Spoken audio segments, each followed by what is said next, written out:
Hello students, हमारे कक्षा 12 में विलयन वाले अध्याय में अपन जो है इसमें परासरण दाब के बारे में पढ़ रहे थे। और परासरण दाब में अपन ने परासरण दाब की परिभाषा, उसके संबंधित प्रयोग पढ़ चुके थे। आज अपन इसमें देखने जा रहे हैं परासरण दाब की गणना। तो आज का टॉपिक है परासरण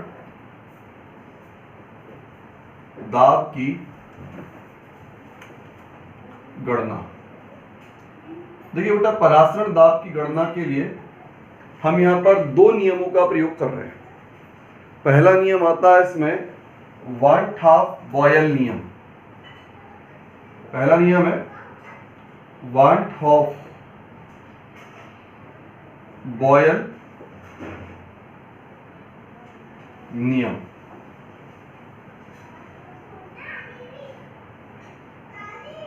देखिए, वाइट ऑफ बॉयल नियम के अनुसार किसी विलयन का परासरण दाब, वाइट ऑफ बॉयल नियम के अनुसार किसी विलयन का जो परासरण दाब होता है वो विलयन की सांद्रता के समानुपाती होता है। विलयन का परासरण दाब विलयन की सांद्रता के समानुपाती होता है, यानी पाई प्रोपोर्शनल टू सी। सी यहां पर है विलयन की सांद्रता। अब हम इसको सी को इस प्रकार भी लिख सकते हैं, सी इज इक्वल 1/, तो सांद्रता बराबर होता है 1 वॉल्यूम, 1/आयतन। तो हम इसको ऐसे लिख सकते हैं पाई प्रोपोर्शनल टू 1/v। तो ये बेटा वाइट हाफ बॉयल नियम के नाम से जाना जाता है। देखिए, बॉयल ने अपना गैस नियम दिया था, और गैस नियम में भी अपन ने पढ़ा था P प्रोपोर्शनल टू 1/v या V प्रोपोर्शनल टू 1/p। आयतन में और दाब में व्युत्क्रमानुपात का संबंध था। वही बात यहां पर आ गई। दाब के रूप में हम यहां पर क्या ले रहे हैं? परासरण दाब का प्रयोग कर रहे हैं। अब दूसरा आता है इसका वन हाफ परासरण दाब व ताप संबंध। देखिए, इसमें विलयन का परासरण दाब तापमान के साथ समानुपात का संबंध व्यक्त करता है। किसी विलयन का परासरण दाब तापमान के साथ समानुपात का संबंध प्रदर्शित करता है, यानी परासरण दाब में और ताप में समानुपात का संबंध होता है। तो ये आपका दो नियम आ गए, pi proportional to 1/v and pi proportional to t। अब इसमें समीकरण 1 व 2 से, देखिए 1 व 2 से हम दोनों को एक साथ मिलाएंगे तो पाई प्रोपोर्शनल टू t/v, ताप के साथ समानुपात और आयतन के साथ व्युत्क्रमानुपात का संबंध होता है। फिर पाई इज इक्वल एस t/v। इसमें s होता है विलयन स्थिरांक, और ये विलयन स्थिरांक बराबर होता है गैस स्थिरांक के। विलयन स्थिरांक जो होता है गैस स्थिरांक के मान के बराबर होता है, और इसके लिए अपन जो है गैस स्थिरांक का मान रखते हैं 0.0821 लीटर वायुमंडल केल्विन इनवर्स मोल इनवर्स, या फिर हम इसको ऐसे भी लिखते हैं 0.08314 bar litre kelvin inverse mole inverse. तो इस तरह से जो है S के मान रखे जाते हैं, और S का मान किसके बराबर है? गैस स्थिरांक R के बराबर है। यानी हमारा संबंध हो गया पाई V इज इक्वल ST या पाई V is equal RT। S का मान बराबर है R के मान के। तो ये बेटा 1 मोल के लिए हुआ, ये जो संबंध आया, ये संबंध कौन सी स्थिति में, जब विलेय 1 मोल हो,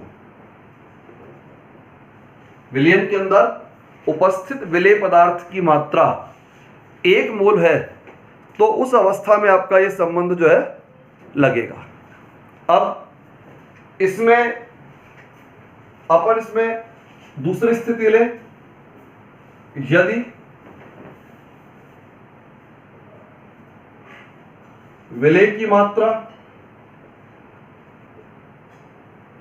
स्मॉल n मोल हो,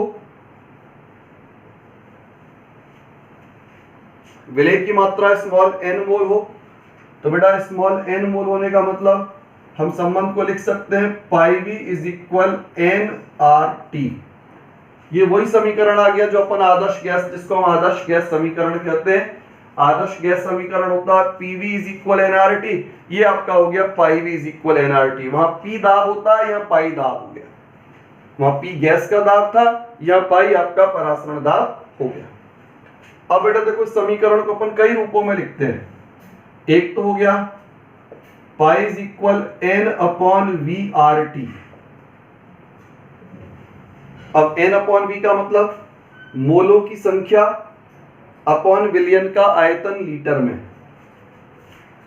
n upon V, n upon V का मतलब हो गया c, और c का मतलब हो गया मोल प्रति लीटर, सांद्रता मोल प्रति लीटर में, यानी मोलरता होगी।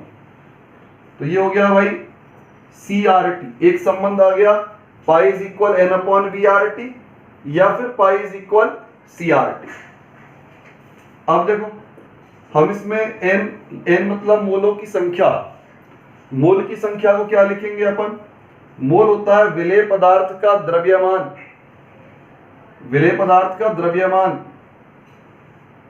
और बटे उसका अणुभार। मोल निकालने के लिए विलेय का द्रव्यमान बटे विलेय पदार्थ का अणुभार, RT अपॉन V। तो इस तरह हमारे पास बेटा ये 3 संबंध आ गए, जिसकी सहायता से हम जो है परासरण दाब की गणना कर सकते हैं। एक संबंध है pi is equal n upon V R T, दूसरा हो गया आपका पाई इज इक्वल CRT, और तीसरा संबंध हो गया pi is equal WRT upon MV। अच्छा, इसमें हम अणुभार की गणना भी कर सकते हैं। परासरण दाब से विलेय का अणुभार, परासरण दाब से विलेय का अणुभार भी निकाला जा सकता है। कैसे निकालेंगे देखें, आप साइड चेंज कर दीजिए, M is equal WRT upon pi V। तो M is equal WRT upon pi V, इसकी सहायता से हम जो है अणुभार की गणना कर सकते हैं। देखिए एक इसमें बहुत महत्वपूर्ण बात ये आती है, हम पदार्थ के अणुभारों को कई विधियों से निकाल सकते हैं। अणुसंख्यिक गुणधर्म की सभी विधियां अणुभार निकालने के लिए उपयुक्त विधियां हैं। आप इसमें वाष्प दाब का आपेक्षिक अवनमन लेकर भी निकाल सकते हो, क्वथनांक उन्नयन से भी निकाल सकते हो, हिमांक अवनमन से भी निकाल सकते हो, और परासरण दाब से भी निकाल सकते हो। लेकिन सबसे ज्यादा जो अच्छी विधि मानी जाती है वो परासरण दाब की विधि मानी जाती है। जैसे अगर हमें किसी जैव अणु का, जैव अणु मतलब जैसे कोई कार्बोहाइड्रेट है, प्रोटीन है, DNA है, RNA है, अगर इन पदार्थों का अगर हमें अणुभार निकालना है तो अणुभार निकालने के लिए परासरण दाब विधि अन्य विधियों की तुलना में बेस्ट विधि मानी जाती है। कारण अगर जैसे हम हिमांक अवनमन की बात करें तो हमें उस जैव अणु को जमाना पड़ेगा, ठोस अवस्था में चेंज करना पड़ेगा। या अगर हम क्वथनांक उन्नयन की बात करते हैं तो हमें उसको गर्म करना पड़ेगा। तो जब हम किसी जैव अणु को गर्म करते हैं या उसको ठंडा करते हैं तो गर्म करने से या ठंडा करने से उसकी प्रकृति पर प्रभाव पड़ता है, उसके भौतिक गुणधर्मों पर प्रभाव पड़ जाता है या रासायनिक गुणधर्मों पर प्रभाव पड़ जाता है। तो उससे बचने के लिए हमें उसका अणुभार सामान्य ताप पर निकालना चाहिए। हम किसी जैव अणु के अणुभार को अगर सामान्य ताप पर निकालेंगे तो ना तो भौतिक गुणधर्म प्रभावित होंगे, ना उसके रासायनिक गुणधर्म प्रभावित होंगे। तो इसके कारण से परासरण दाब जो होता है उसको हम सामान्य ताप पर निकाल सकते हैं। परासरण दाब का प्रयोग हम सामान्य ताप पर कर सकते हैं। तो इसके कारण से परासरण दाब की जो विधि होती है वो अन्य विधियों की अपेक्षा जो है उसको हम सर्वोत्तम विधि मानेंगे अणुभारों को ज्ञात करने के लिए। जैव अणुओं के जो अणुभार होते हैं उसके लिए हम परासरण दाब विधि को एक अच्छी विधि मानते हैं। उसका कारण भाई अगर हम किसी जैव अणु को गर्म करते हैं या ठंडा करते हैं तो ऐसी अवस्था में उसके भौतिक गुण और रासायनिक गुण दोनों पर प्रभाव पड़ता है, और अगर गुणों पर प्रभाव पड़ेगा तो जिसका हम अध्ययन करना चाह रहे हैं वो अध्ययन सही तरीके से नहीं किया जा सकता। तो इससे बचने के लिए हम उसको सामान्य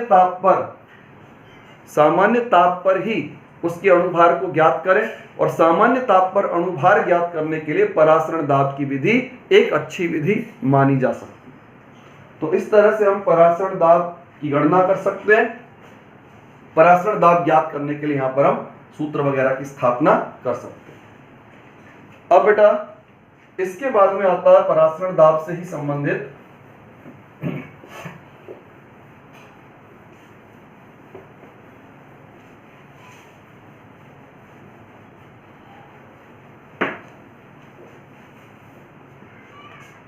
देखिए परासरण दाब से संबंधित आता है समपरासरी विलयन।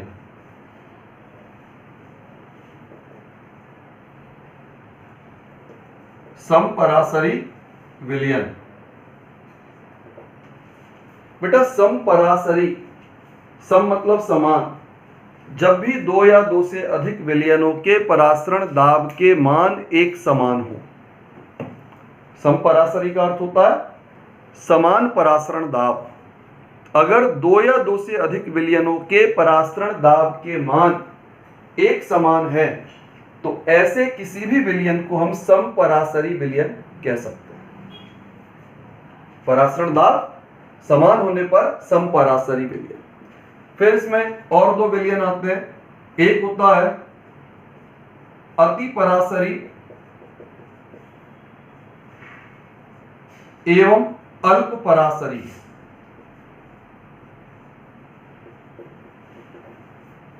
परासरी विलयन बेटा ये अति और अल्पपरासरी विलयन क्या होते हैं? देखिए अतिपरासरी विलयन का अर्थ होता है कोई भी ऐसा विलयन जिसके परासरण दाब का मान अन्य दूसरे विलयन की तुलना में अधिक हो। अगर किसी विलयन के लिए परासरण दाब का मान दूसरे विलयन की तुलना में अधिक होता है तो ऐसे किसी भी विलयन को हम क्या नाम दे सकते हैं? अतिपरासरी विलयन।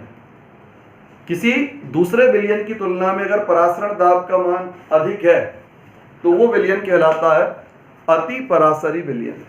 और अगर विलयन का परासरण दाब का मान कम है तो उस विलयन को नाम दिया जाएगा अल्पपरासरी। जिसका परासरण दाब ज्यादा है वो अतिपरासरी, और जिसके परासरण दाब का मान कम है वो विलयन आपका अल्पपरासरी विलयन के नाम से जाना जाता है। बेटा इसमें एक बात ये आती है, हमारे रक्त में जो विलयन दिए जाते हैं, रक्त में जो विलयन दिए जाते हैं वो विलयन सदैव समपरासरी होते हैं। जैसे अपन कई बार बीमार पड़ जाते हैं, बीमार पड़ने पर आपको कई बार ड्रिप की आवश्यकता पड़ती है, तो ड्रिप के माध्यम से जो विलयन दिया जाएगा, ड्रिप के माध्यम से जो विलयन दिया जाता है वो सदैव समपरासरी विलयन होगा रक्त के साथ। कारण मान लीजिए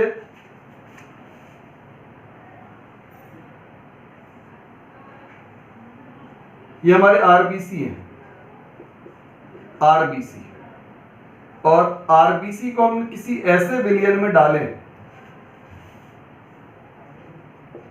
जिसकी सांद्रता अधिक है। आरबीसी को आप किसी ऐसे विलयन में डालें जिसकी सांद्रता अधिक है, तो परिणाम क्या होगा? देखो, बाहर ज्यादा सांद्र है, अंदर सांद्रता कम है, इसकी जो झिल्ली होगी वो अर्धपारगम्य झिल्ली का कार्य करेगी। तो अपन ने पढ़ा हुआ है कि परासरण की क्रिया में विलायक अणु तनु विलयन से सांद्र विलयन की ओर जाते हैं। तो अब अंदर का विलयन तनु है और बाहर का विलयन सांद्र है, तो परिणाम क्या होगा? आरबीसी में से पानी बाहर निकलने लग जाएगा।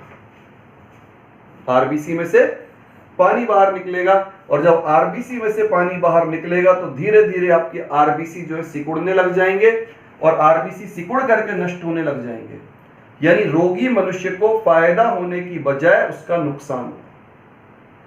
अगर हम किसी मनुष्य के लिए, जैसे हमारे रक्त में जो लवण का विलयन दिया जाता है, रक्त में दिए जाने वाले लवण विलयन की सांद्रता 0.91% होती है। ये विलयन हमें रक्त में दिया जाता है, और मान लीजिए अगर हम इस लवण विलयन की सांद्रता को 0.91 से बढ़ाकर 5% कर दें, तो 5% करने पर क्या दिक्कत आएगी? बाहर ज्यादा सांद्रता हो गई, अंदर सांद्रता कम रहेगी, तो अंदर से पानी जो है बाहर निकलेगा, आपके आरबीसी जो है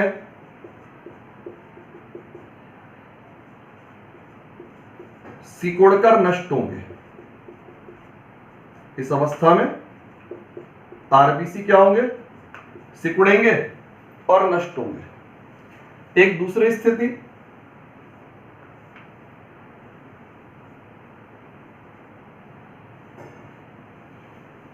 अभी आरबीसी है, आरबीसी को तनु विलयन दे दिया जाए, यानी विलयन की सांद्रता इससे कम रखी जाए, 0.91% से कम रखी जाए, तनु विलयन,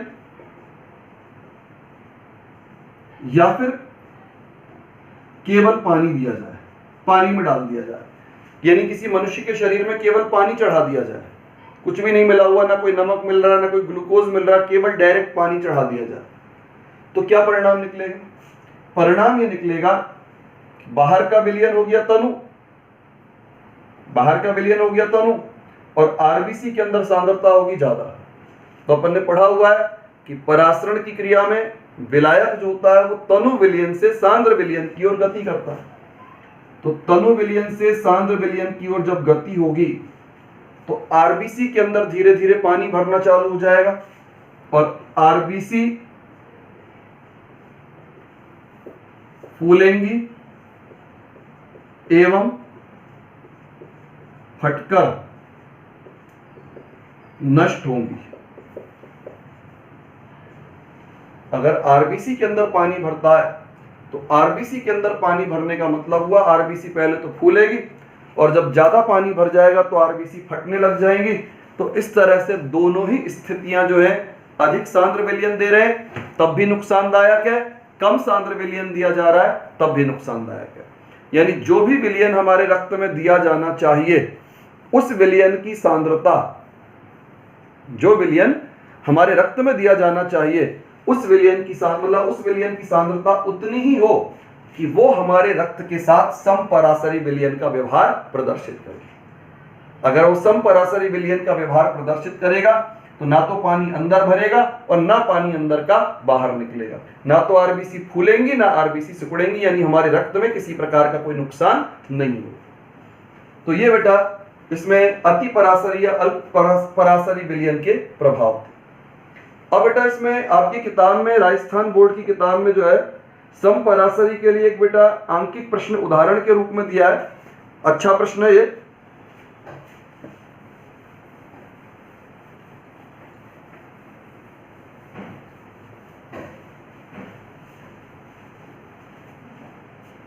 देखिए प्रश्न में आपको दिया हुआ है कि एक तो 4% यूरिया विलयन है,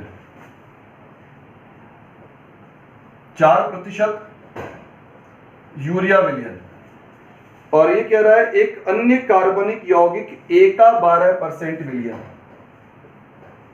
A का 12% विलयन, और ये दोनों विलयन आपस में कैसे है? समपरासरी हैं,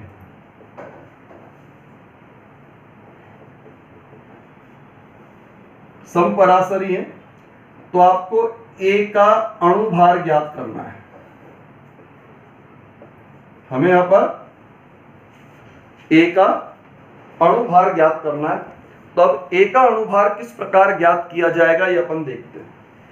देखिए 2 विलयन है, दोनों समपरासरी हैं, मतलब पाई यूरिया बराबर पाई A। भाई समपरासरी का अर्थ कि इस विलयन का परासरण दाब और इस विलयन का परासरण दाब, दोनों के परासरण दाब के मान समान। अब पाई निकालने का तरीका WRT/mv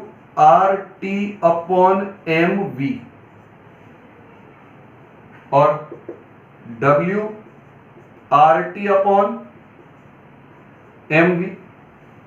ये A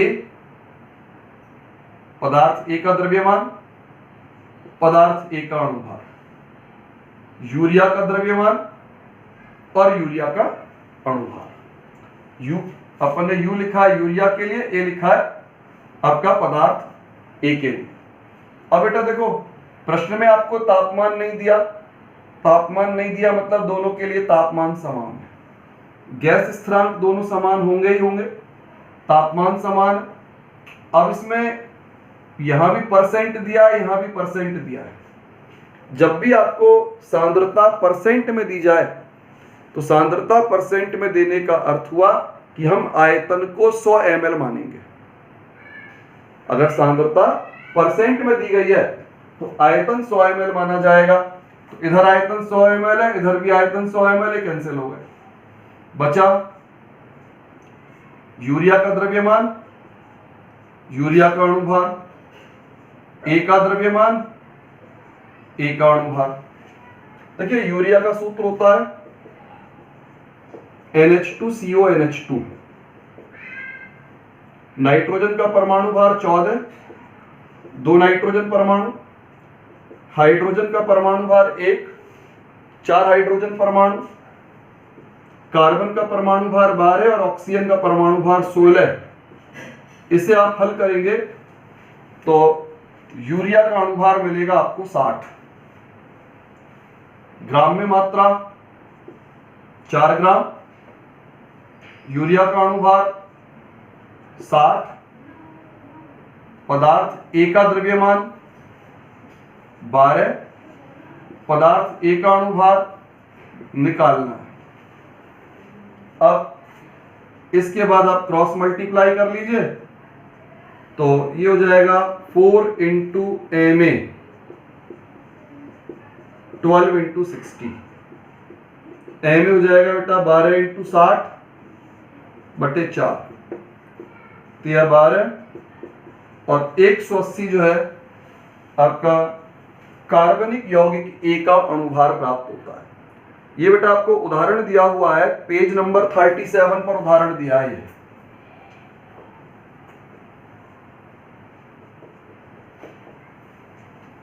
अच्छा प्रश्न है उदाहरण के रूप में। तो हमें इसमें केवल एक बात ध्यान रखनी है, समपरासरी कह रहा है, इसका मतलब परासरण दाब समान। यूरिया का परासरण दाब और ए का परासरण दाब दोनों समान होंगे, फिर इनके मानों को रख करके आप आसानी से हल कर सकते हैं। ये इसका सिद्धांत है।